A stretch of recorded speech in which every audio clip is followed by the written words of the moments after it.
All right, Miles. Once again, we find ourselves talking about the Detroit Lions that are heading in the right direction. We saw them at the end of last season. We've done some stories about the coaching staff and everything they're doing there. But there's even more good mojo, more good momentum from this Detroit Lions, not just on the field, not just in the coaching staff, but entire culture, the entire environment in the Lions. And we've got a story coming out of Detroit that just is unbelievable. It's another great sign for the Lions going forward.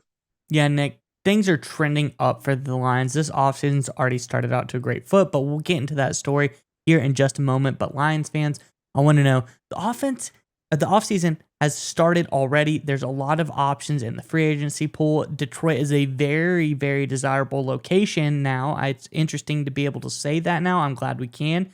But also through the draft, you have a lot of options there. I just want to know this offseason, what would you like to see Detroit address on this team? What pickup would be the most impactful for this team to make you even closer to your goal of getting to the playoffs and winning a playoff game? Let us know in the comments below. But Nick, what do you got on Detroit?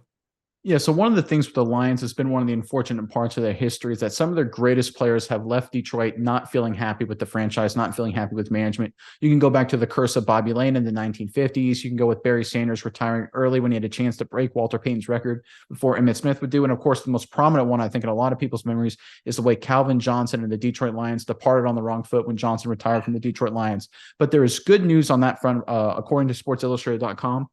Former Detroit Lions wideout Calvin Johnson could reconcile with the organization in the not too distant future. After the Pro Football Hall of Famer decided to end his NFL career, the Lions made a controversial decision. The organization's former regime successfully recouped $1.6 million of a signing bonus, and he has expressed for years that he would not want to be affiliated with an organization that treated its way. But it looks like it's heading in the right directions because Johnson said via the New York Post, quote, "We're trending up. We're trying to come together and make something happen. Obviously, I love to be around the team and do more things and help the guys out. It's good that we're moving in the right direction." All right, Mice, this is obviously a big sign here. And once again, I think this is one of the things that's missed out in a lot of people who follow football.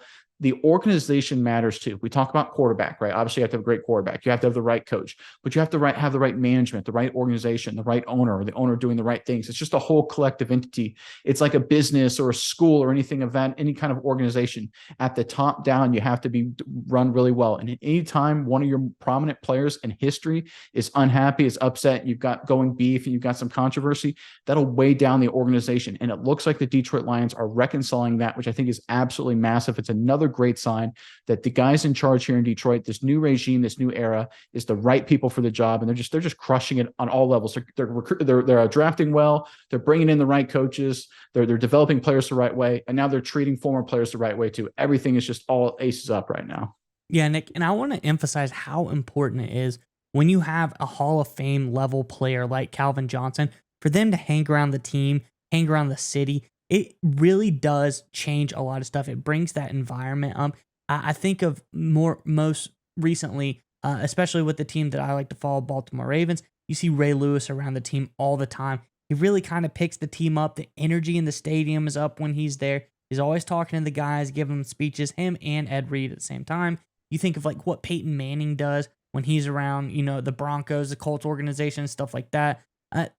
Even Jerry Rice, Nick, all these greats, all these Hall of Fame level players, if you got a guy like Calvin Johnson in your locker room, you don't think Amon-Ra St. Brown is going to be like, Johnson's in the stadium today, got to play extra hard. The GOAT is out there. So I think having a guy like this around, whether he's probably not going to be a coach, but just being around the organization, doing stuff like that, it does help out a lot as far as play on the field goes. Well, not just that, Miles, it helps bring in free agents and trades too. Because one of the things, right, that I think in the back of a lot of people's minds, if they're considering Detroit, talking about free agents here, is that they're like, whoa, if they're going to treat Calvin Johnson that way, one of the best players of all time, how are they going to treat me? I'm no Calvin Johnson. Well, now it's flipping the script. Now they're treating players the right way. They're taking care of business. They're taking care of their players. They're not leaving them out in the cold. They're not fighting over petty cash to them. And $1 million to these guys is petty cash. So when you look at that, that gets outside free agents, outside potential trade targets. They're going like, Detroit, they take care of their guys.